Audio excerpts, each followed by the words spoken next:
Aries, hello! Ito yung reading mo for the week of May 23 to 31. Pero kung makarating man sa'yo in advance, kung makarating man sa'yo itong reading na to kahit pagkatapos nung period or petsa na binanggit ko, valid pa rin naman ito kasi lahat naman po ng readings ko dito ay timeless. Check na natin ano ba yung mga paparating sa'yo dapat malaman.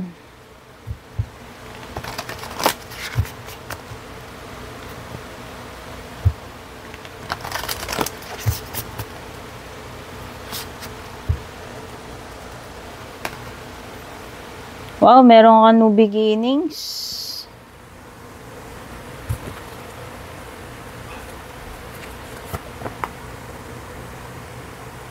Talent.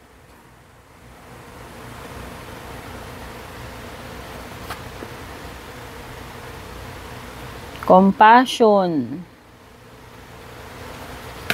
Okay.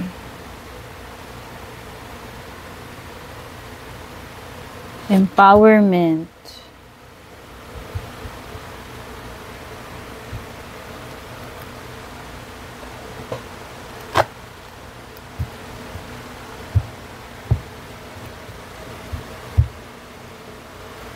Wait lang hindi kasya eh. Gano tayo, bukas pa tayo.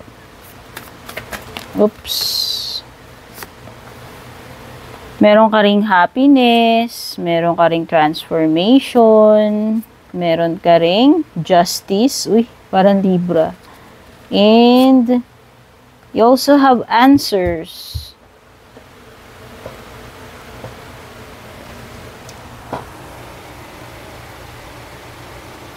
So, sinasabi dito sa iyong new beginnings card, no? Ito ay panibagong chapter. Panibagong chapter ng buhay mo. Maaaring may mga opportunities na naghihintay sa'yo or paparating sa'yo. This is also a sign ng healing. So, isang sitwasyon ay magkakaroon siguro ng closure or resolution. And kung ano man itong chapter na to ng buhay mo, merong magkuklose pero meron ding panibagong magbubukas na chapter, and yun yung magiging daan ng iyong healing. So, fret not, Aries, kasi hindi ganun ka-bad as it seems kung iniisip mo man no itong situation na to. Kumbaga, yung magiging outcome ng sitwasyon mo dito is far greater kesa dun sa ini-imagine mo. Okay, this is also a card ng reinvention, whether may mga changes ka na i-apply sa buhay mo, no? So, expect mo rin yung may mga babaguhin ka rin sa sarili mo. Then, ito namang talent card mo naman, something na may kinalaman sa kung ano yung mga gifts na meron ka na pwede mong i-share sa iba. No? So, ayan, ito yung mga skills, talents na unique sa iyo na maaaring magbigay inspirasyon sa iba, maaaring makatulong sa iba. So, ibahagi mo itong mga talent mo na ito. Pero pwede rin kasi ito something na mapapakinabangan mo eh. Para maging successful ka rin eh. Kumbaga, combo yan. Na-enjoy mo nang gawin kasi nga alam na alam mo siya, meron kang ganong skill, meron kang ganong talento, kumbaga natural sa'yo yun or unique sa'yo yun. And at the same time, yun, madali na nga siyang gawin and nag-enjoy ka pa and maaari pa yung maging tulay para maging, makilala ka or maging successful ka. Or mag-earn ka. No? Pwede mo naman gawing, kumbaga parang investment mo yung mga talento mo. Pwede rin naman, why not? As long as hindi naman sa masamang paraan, di ba? Or maybe meron kang gustong matutunan, meron kang gustong i-develop, no? Aralin. And ang card na ito is a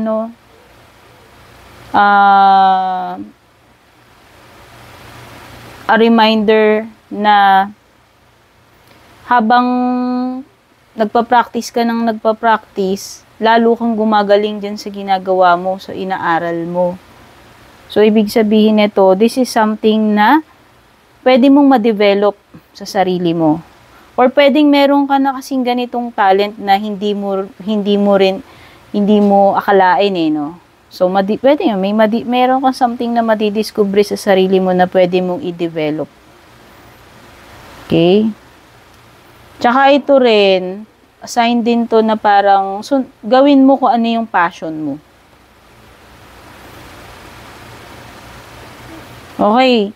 Pagdating naman dito sa iyong compassion card, no? Itong card na to, maaaring, this is showing compassion whether this is you opening up to someone, no, na pwede mong pagsabihan ng mga dinadala mong problema, or it could be you showing compassion to someone na nakakatulong ka dahil nakikinig ka dito sa person na to. Kung meron man siyang mga kung kinakailangan niya ba ng tao na makikinig sa kanya. Kung may dinaramdam, may mga problema, ayan. Okay? So, this is something, kumbaga, na parang kumo-connect ka or kumo-connect siya sa'yo through emotions. Kumbaga, parang tinatry mong maging intindihin or maging sensitive sa feelings or pinagdadaanan ng iba. This is you showing compassion. Or maybe someone here needs support kung ikaw ito. Whether ikaw tong nangangailangan ng support o may tao na maaaring ikaw yung makatulong sa kanya or makinig. Okay? About empowerment card. Pwedeng may kinalaman to sa someone na maaaring nagbibigay ng lakas ng loob sa'yo. Kasi 'di ba kung naalala mo dito, yung sinasabi natin sa compassion, either ikaw yung parang dadamay or makikinig dito sa person na to, or ikaw yung nangangailangan ng support. So, definitely, meron ditong some kind of empowerment kung makaka-receive ka man, kung nangangailangan ka man, or maaaring ikaw yung makakapagbigay ng tulong na yan, or empowerment na yan, kung kanino man, kung sino man yung nangangailangan. Okay, so dito sa baba naman, ang gaganda rin ng cards mo, ayan, no, meron kang happiness na paparating sa iyo. So, binanggit ko na nga yung mga changes dito, no. Sa new beginnings mo, may transformation na dyan. And then, meron kang another card of transformation dito. So, there is definitely major changes. Major changes na paparating sa iyo. One is about sa sarili mo. Yun nga yung sinasabi ko, kung may mga gusto kang i-develop, matutunan, baguhin sa sarili mo. Pero, meron ding mga situation na magdadala ng pagbabago sa, sa'yo No? Ito ay magandang transformation. Expect mo na yan kasi ito ay butterfly. Ayan, no, magiging happy ka nga dito with the results or kung ano man tong magiging... Kasi meron ditong something na magsisimula. It could be a relationship, it could be a career, or a major change sa sarili mo. And then nakikita ko is magiging happy ka overall dito sa mga pagbabago na to or itong mga paparating sa yung opportunity. And you also have justice. Wow! So nakikita ko kung meron mang nakaargabyado sa'yo, Eto na yung justice, baka marireceive mo na yung justice na deserve mo. Kagaya nga ng lagi ko sinasabi, hindi natin kailangang banggitin, hilingin, na sana makarma si ganito, ganyan, no.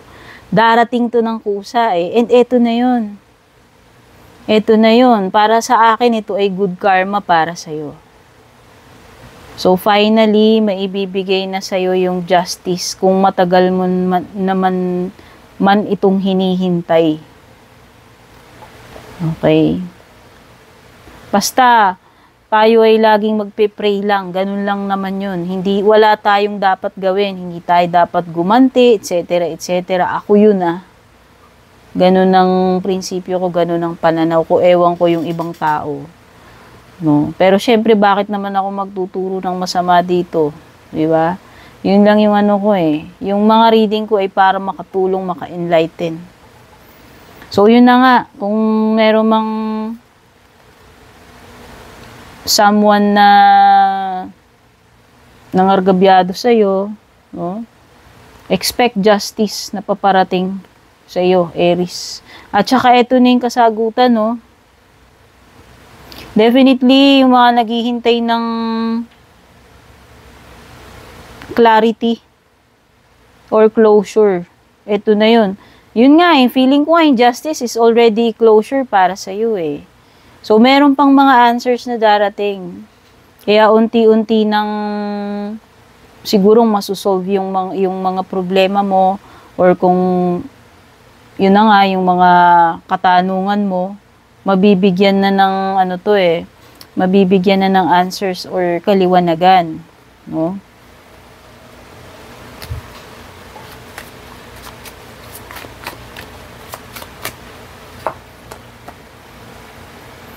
O, pwedeng may Pisces energy dito with the Moon card.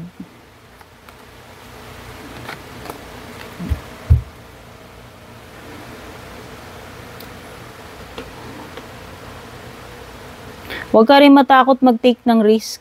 Oo. Huwag ka rin matakot mag-take ng risk or mag-leave ng comfort zone mo. Kasi nga, nakikita ko nga may mga opportunity paparating sa'yo eh. Ayan, definitely, sabi ko nga, mabibigyan na ng answers dito. Lipat ko dyan kasi ito related to eh. Ayan na yung justice, ayan na yung answers. Kasi yung moon card mo may marireveal dito eh.